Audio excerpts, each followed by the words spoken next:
This channel does not promote any violent, harmful, or illegal activities. All content provided by this channel is meant for an educational purpose only. মহিলার শ্লীলতাহানি প্রতিবাদ করায় কি করা হয়েছে জানেন? যুবককে মারধরের অভিযোগ তৃণমূল নেতা কর্মীদের বিরুদ্ধে। ঘটনার পুরুলিয়ার বলরামপুর শহরের। আর সেই ছবি রয়েছে টিভি9 বাংলার কাছে। আসুন আপনাদেরকে সেই ছবিটা দেখাই, যেখানে প্রতিবাদ করার মাসুল কি গুনতে হলো। তৃণমূল নেতা কর্মীদের বিরুদ্ধে অভিযোগটা কি? আসুন বিগ ওয়ালে আজকে সেই ছবিটা আপনাদেরকে দেখাবো, যেখানে এই ভাইরাল ভিডিওতে দেখা যাচ্ছে যে এই শ্লীলতাহানির মহিলার উপর শ্লীলতাহানির প্রতিবাদ করেছিলেন যুবক। আর তারপর কিভাবে তৃণমূল নেতা কর্মীরা মারছে তাকে, ছবিটা একবার দেখুন।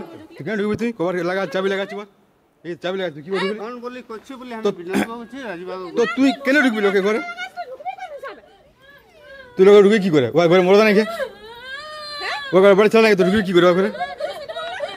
এদিকে আসো, এদিকে আসো, বের দিকে বাইরে বেরো, বাইরে বেরো, বাইরে বেরো। আমি হ্যাঁ আরে যাই ঝগড়া ঢুকে গেছে ঘরে, চাবি লেখা আছে দেখ। ভিডিও করি কেন করবো না? তুই লোকে কেন ঢুকবি? তুই চলে পারা? তুই ভিডিও করিস না, আমি তোকে বলি কেন কি করে নিবি? তুই কেন ঢুকবি? তুই কভার লাগা, চাবি লাগাচ্ছি, এই চাবি লাগা। তুই কি করবি? বলি করছি বলি তো তুই কেন ঢুকবি লোকে ঘরে?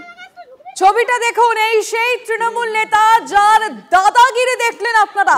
অভিযোগ, গত 8ই জানুয়ারি বাড়িতে ঢুকে গৃহবধূর শ্লীলতাহানি করে যোগেন রোহিদাস নামে এক তৃণমূল কর্মী। গৃহবধূর আত্মীয় ওই যুবক ও পরিবারের অন্যান্য লোকজন প্রতিবাদ করেন। থানায় অভিযোগ জানালে গ্রেফতারও হন ওই তৃণমূল কর্মী। আবারও বলছি, যে তৃণমূল কর্মীকে দেখছেন গ্রেফতার হয়েছিল সে। আর তারপর থেকে স্থানীয় তৃণমূল নেতা রফিক আনসারি ও তার দলবল মহিলার পরিবার ও প্রতিবাদী যুবককে হুমকি দিচ্ছিল বলে অভিযোগ। কয়েকদিন আগেই মুক্তি পান সেই অভিযুক্ত যোগেন, যার বিরুদ্ধে অভিযোগ জানিয়েছিল, যাকে পুলিশ অ্যারেস্টও করেছিল। আর মুক্তি পাওয়ার পর গতকাল দলবল নিয়ে যুবককে মারধর করে বলে অভিযোগ, যে ভিডিও ভাইরাল হয়েছে।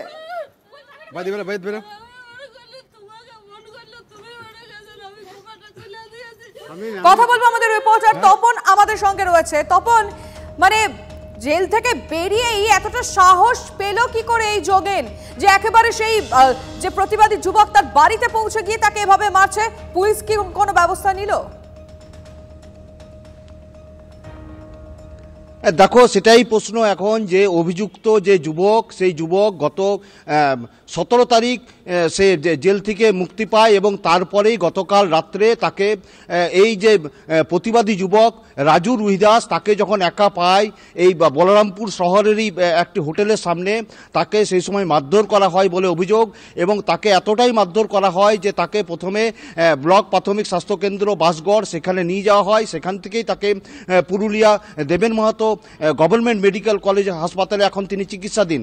তিনি তার ওয়াইফ যেটা বলেছেন, যে গতকাল যখন রাত্রে যখন মারধর করা হয় তারপরেই তিনি গোটা বিষয়টি পুলিশকে জানায়। কিন্তু পুলিশের কাছে সেই সময় তার স্বামীর অবস্থা এতটাই খারাপ ছিল যে তাকে নিয়ে পুরুলিয়া সদর হাসপাতালে আসতে হয়েছে। ফলত সেখানে তিনি লিখিত অভিযোগ দায়ের করেননি। তবে তুমি লিখিত অভিযোগ দায়ের করবেন। তোমায় বলি, গত 8 তারিখ রাত্রে এই যোগেন রুহিদাস, সে এই যে তার আত্মীয় তার বাড়িতে ঢুকে পড়ে, সেই সময় তার স্বামী ছিল না এবং তারপরেই সেখানে তাকে শ্লীলতাহানি করে। তারপরেই যখন এই রাজু রুহিদাস এবং তার পরিবার যখন বাধা দেয় বা উপস্থিত হয়, তারপরেই সেখানে এই রাজু রুহিদাসের পরিবার ভিডিওতে কিছু ছবি তুলে রাখে। তারপর থেকে তাকে হুমকি দেওয়া হচ্ছিল এবং তারপরেই গতকাল রাত্রে এই রাজু রুহিদাসকে মারধর করা হয় বলে অভিযোগ। তুমি সঙ্গে থাকো তপন, আমি আসছি তোমার কাছে। কিন্তু আমরা আমাদের দর্শকদেরকে আরো একবার সেই ভাইরাল ভিডিও দেখাবো, যে ভিডিও পরিবারের তরফ থেকে রেকর্ড করা হয়েছে।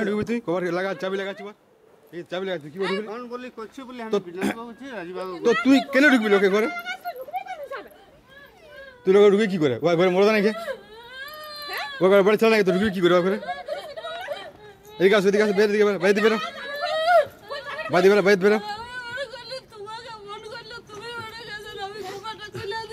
আমি হ্যাঁ আরে জগনা ঢুকে গেছে ঘর চাবি লেখা আছে দেখ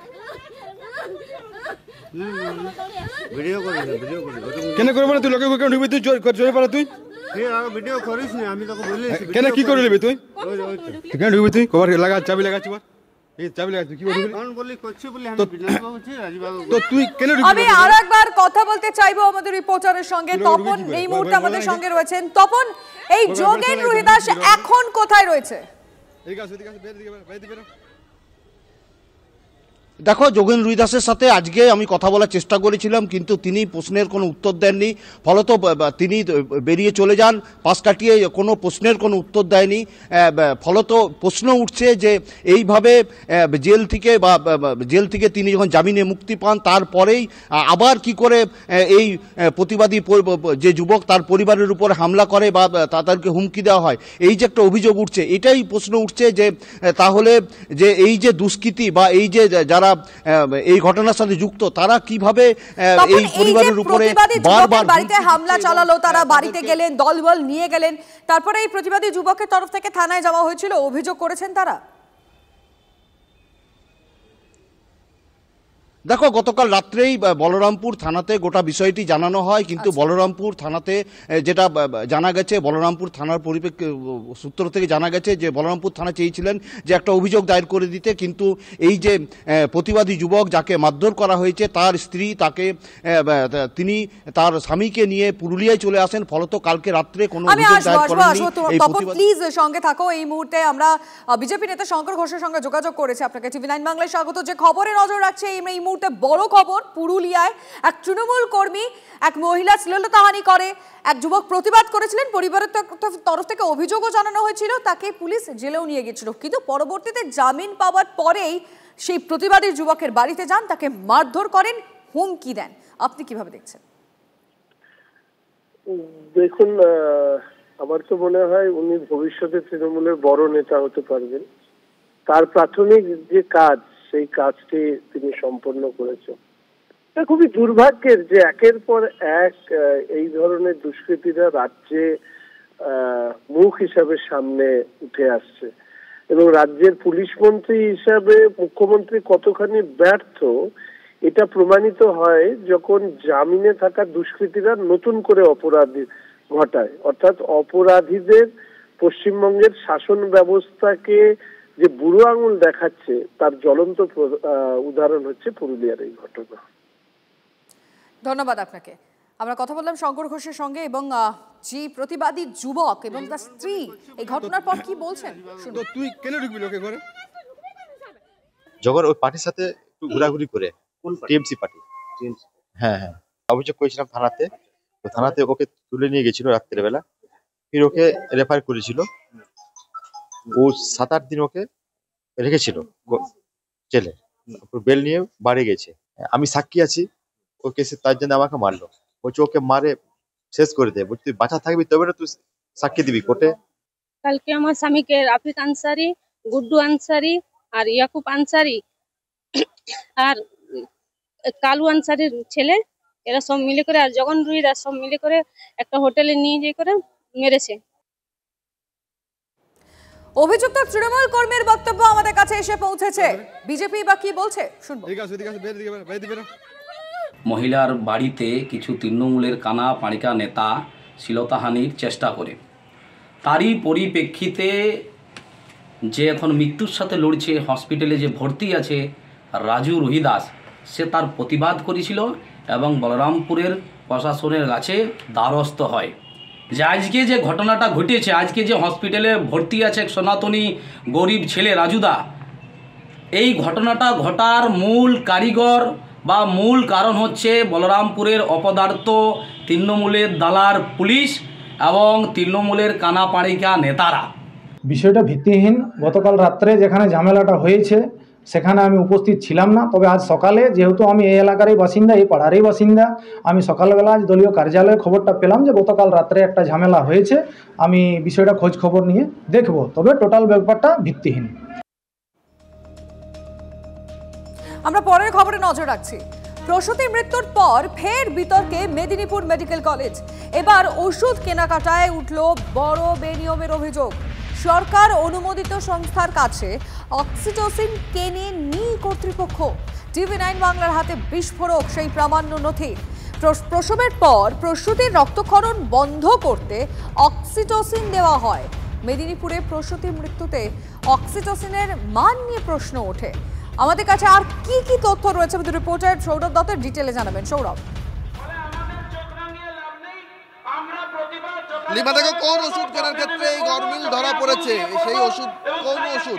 প্রসূতি মায়েদের চিকিৎসায় ব্যবহৃত হয় রক্তক্ষরণ বন্ধের জন্য গুরুত্বপূর্ণ ওষুধ। সেই ওষুধ, যে ওষুধকে ড্রাগ ফ্যাক্টরের প্রশ্নে যে একজন প্রসূতি মায়ের মৃত্যু হলো, বাকিদের আশঙ্কাজনক অবস্থার অবনতি হলো, যে ওষুধকে রিঙ্গাল ল্যাকটেটের পাশাপাশি আতশ কাচের তলায় রেখেছেন বিশেষজ্ঞ চিকিৎসকেরা, যারা বলেছিলেন যে অক্সিটোসিনকে সন্দেহের ঊর্ধ্বে রাখা যায় না, সেই অক্সিটোসিন কেনায় গরমিল ধরা পড়ছে। কোথায়? মেদিনীপুর মেডিকেল কলেজ কর্তৃপক্ষ। গরমিলটা কি? গরমিল হচ্ছে যে রাজ্যের স্বাস্থ্য দপ্তর যে তালিকা, যে অনুমোদিত যে সংস্থা, অর্থাৎ স্বাস্থ্য দপ্তরের ড্রাগ সংক্রান্ত যে কমিটি রয়েছে, এসেন্সিয়াল ড্রাগ লিস্ট, সেখানে এই সংস্থার ওষুধ অনুমোদন পায়নি। যে সংস্থার কাছ থেকে মেদিনীপুর মেডিকেল কলেজ কর্তৃপক্ষ দিনের পর দিন প্রায় বছর খানেকের বেশি সময় ধরে ওষুধ কিনে গেছেন, সরকার অনুমোদিত সংস্থার কাছ থেকে কেনেননি। ফল কি হতে পারে? ফল হতে পারে যে সেই ওষুধের গুণমান সরকার পরীক্ষা করে দেখেনি। তাহলে এমন একটা ওষুধ, একটা গুরুত্বপূর্ণ ওষুধ যার কোনো বিকল্প নেই, প্রসূতি মায়েদের ক্ষেত্রে দিতেই হয়, সেই ওষুধটা কেন মেদিনীপুর মেডিকেল কলেজ কর্তৃপক্ষ বাইরে থেকে কিনেছেন? সেখানকার ফেয়ার প্রাইভেট মেডিসিন যারা চালান তাদের কাছ থেকে কিনেছেন, মধুসূদন মেডিকেল এজেন্সি নামে একটি মেডিকেলের কাছ থেকে। তাকে জানিয়ে কিনলেন, তারা স্বাস্থ্য ভবনের অনুমতি নিয়েছিলেন। এখনো পর্যন্ত যা নথি আসছে, স্বাস্থ্য দপ্তর জানাচ্ছে এইরকম কোনো অনুমতি নেওয়া হয়নি। তাহলে কার্যত স্বাস্থ্য ভবনকে অন্ধকারে রেখে দিনের পর দিন লক্ষ লক্ষ টাকার এই ওষুধ কেন কেনা হলো? জুনিয়র চিকিৎসকেরা বলছেন যে একদিকে এই ধরনের ঘটনা ঘটানো হবে, অন্যদিকে চিকিৎসকদের হিউম্যান ফ্যাক্টর বলে কাঠগড়ায় দাঁড় করানো হবে। এটা কেন? স্বাস্থ্য ভবনের কর্তা ব্যক্তিরাও কিন্তু মানছেন যে এইভাবে স্বাস্থ্য ভবনকে অন্ধকারে রেখে মেদিনীপুর মেডিকেল কলেজ কর্তৃপক্ষ ওষুধ কিনে ঠিক করেননি। মেদিনীপুর মেডিকেল কলেজ কর্তৃপক্ষ সাফাই ছিল যে অক্সিটোসিন নিয়ে গন্ডগোলের খবর আসছিল, সেই জন্য তারা এই সিদ্ধান্ত নিয়েছেন। তাহলে তারা স্বাস্থ্য ভবনকে জানালেন না কেন? রিপোর্ট করলেন না কেন? সেই ব্যাচের পরীক্ষা হতো, সেই সব না করে তারা কার আপাতত ধন্যবাদ। সিনিয়র এবং জুনিয়র ডক্টররা কি বলছেন এই নিয়ে শুনবো। দীর্ঘদিন ধরে তার জন্য যে আমাদের অর্থের সংস্থান, সেটা স্বাস্থ্য দপ্তর করছেন। তার মানে আমাদের যারা প্রশাসনের যারা কর্তা ব্যক্তি, তারা হচ্ছে এগুলি কিছু জানেন না, এরকম তো হতে পারে না। তাহলে তারা যদি জানেন অথচ চলছে, দুটো অর্থ হতে পারে। একটা হচ্ছে এর প্রয়োজন আছে তাই করতে হচ্ছে, অথবা আমি জেনেও চুপ করে থাকছি। নিশ্চয়ই তাহলে এর মধ্যে যে সন্দেহটা আমরা সাধারণ মানুষ, চিকিৎসক সবাই করছেন যে স্বাস্থ্য দপ্তরের প্রতিটি কেনাকাটার মধ্যে একটা দুর্নীতির কিছু একটা কথাবার্তা আছে, তো এইটা নিশ্চয়ই কোথাও একটা সেই সন্দেহটা আরও দৃঢ় হয়। এরকম তো অনেক রকম কথাই আমরা শুনতে পাই। আমাদের এখানে যখন ডক্টর ঘোষ ছিলেন, তিনিও তো অনেক রকম এরকম আর্থিক দুর্নীতির সাথে আমরা অলরেডি সেগুলো দেখেছি। তাহলে সেই জিনিসগুলো কাদের প্রশ্রয় হচ্ছে, কার প্রশ্রয় হচ্ছে? তাহলে আমরা যে স্বাস্থ্য সচিবের কথা বলেছিলাম, সেই স্বাস্থ্য সচিবের নাকের ডগাতেই এসব বসছে। এবার উনি যদি বলেন যে আমি এসব জানি না, তাহলে সেটা সম্পূর্ণ ওনার ব্যক্তিগত ব্যাপার। চিকিৎসায় গাফিলতির অভিযোগে হাসপাতালে তুলকালাম। পূর্ব বর্ধমানের অনাময় সুপার স্পেশালিটি হাসপাতালে তুমুল অশান্তি। রোগীর পরিবারের হাতে আক্রান্ত ডাক্তার, বাধা দিতে গেলে আক্রান্ত পুলিশও। ঝামেলা পাকানোর চেষ্টায় আটক বেশ কয়েকজন।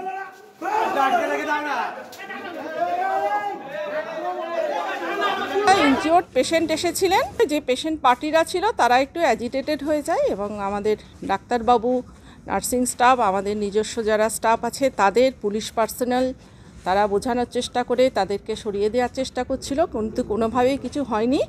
তারা সামান্য ভাঙচুরও করেছে, ডাক্তারবাবুকে ধাক্কা দিয়েছে।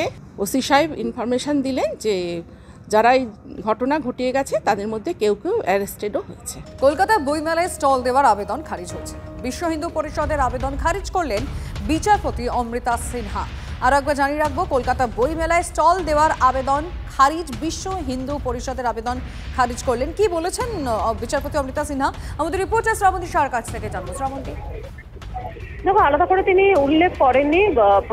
এর আগে যখন মামলাটি শুনানি চলছিল তখন তিনি গিল্ডের কাছ থেকে জানতে চেয়েছিলেন যে কেন এরকম ভাবে প্রত্যেক বছরেই দেওয়া হয়, অথচ এই বছর কেন দেওয়া হচ্ছে না, এবং সে সময় কিছুটা তিরস্কারও করেছিলেন।